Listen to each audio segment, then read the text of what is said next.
5 నిమిషాల్లో 50 ఆరోగ్య సూత్రాలు మీకోసం. మొదటిగా ఉదయం 4:30 నిద్ర లేవాలి. రోజు 2 సార్లు బ్రష్ చేసుకోవడం ఉత్తమం. లేచిన వెంటనే గ్లాసుడు గోరువెచ్చని నీరు కూర్చొని నెమ్మదిగా త్రాగాలి. ఆ తరువాత కొద్దిసేపు ఎండలో నుంచుంటే చాలా మంచిది. ఇక ఉదయం టిఫిన్ 8:30 తినాలి. ఉదయం టిఫిన్తో పండ్ల రసం కూడా త్రాగాలి. ఇక టిఫిన్ తిన్నాక తప్పకుండా పని చేయాలి. మధ్యాహ్నంలోగా మంచినీరు 2 లేదా 3 గ్లాసులు త్రాగాలి. కూల్ డ్రింక్స్ తాగకూడదు. ఇక పొద్దున్న సమయంలో ఫ్రిడ్జ్లో తీసినవి గంట తర్వాత తినాలి. ఇక మంచినీళ్లు భోజనానికి 48 నిమిషాల ముందు త్రాగాలి. భోజనం క్రింద కూర్చొని తినాలి. వండిన ఆహారం వేడిగా 40 నిమిషాల లోపు తినాలి. మధ్యాహ్నం 12 నుంచి 1:15 నిమిషాల లోపు ఆహారాన్ని తీసుకోవాలి. ఆహారం బాగా నమిలి మృంగాలి. మధ్యాహ్నం కూరల్లో వాము పొడి వాడాలి.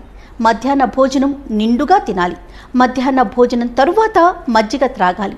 మధ్యాహ్న భోజనం తరువాత విశ్రాంతి తీసుకోవాలి. భోజనం తర్వాత వజ్రాసనం 5 నుండి 10 నిమిషాల వరకు వేయాలి.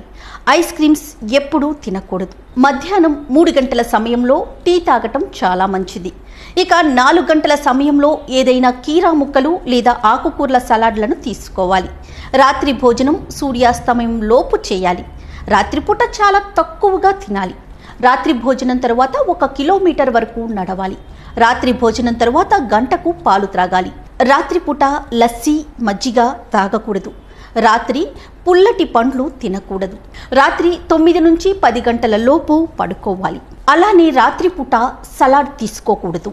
పంచదార, మైదా, గుండ ఉప్పు తక్కువ వాడాలి. విదేశీ ఆహారంను ఎప్పుడూ కొనరాదు. ప్రతిరోజు నాలుకను తప్పకుండా శుభ్రపరచాలి. ఇక కొబ్బరి నీళ్లను ఎక్కువగా తీసుకుంటే చాలా మంచిది. పాలల్లో పసుపు వేసి మరిగించి త్రాగితే క్యాన్సర్ రాదు. ఆయుర్వేద వైద్యం ఆరోగ్యానికి మంచిది.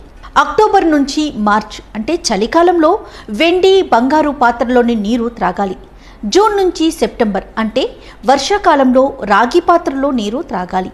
మార్చి నుంచి జూన్ అంటే ఎండాకాలంలో మట్టి పాత్రలో నీరు ఎప్పుడూ త్రాగాలి. మట్టి కుండల్లో ఉండే చల్లటి మజ్జిగను తీసుకోవటం మంచిది. కూల్ డ్రింక్స్ అస్సలు తీసుకోకూడదు. ఎండాకాలంలో తలపై ఏదైనా మెత్తటి కాటన్ గుడ్డను కట్టుకొని తిరగటం మంచిది. సాయంత్రం సమయాల్లో కాళ్లపై కొబ్బరి నూనెను రాసుకుంటే చాలా మంచిది. ఇక ముఖం పాడవకుండా రాత్రి సమయాల్లో కళ్ళపై కీరా దోస ముక్కలను పెట్టుకుంటే మంచిది. ఎండాకాలంలో చికెన్ తినకుండా ఉంటే మేలు. ఎక్కువగా నూనెలో వేయించిన ఆహార పదార్థాలకు దూరంగా ఉంటే చాలా మంచిది. శరీరంలో వేడి తగ్గడానికి సబ్జా గింజలను నీళ్లలో కలిపి తీసుకోవటం మంచిది. ఇప్పటి వరకు నేను 49 ఆరోగ్య సూత్రాలను చెప్పాను కదా. 50వ సూత్రం ఏంటో మీ కామెంట్ రూపంలో మాకు తెలియచేయండి. ఈ వీడియో కనుక మీకు నచ్చినట్లయితే లైక్ చేయండి, షేర్ చేయండి.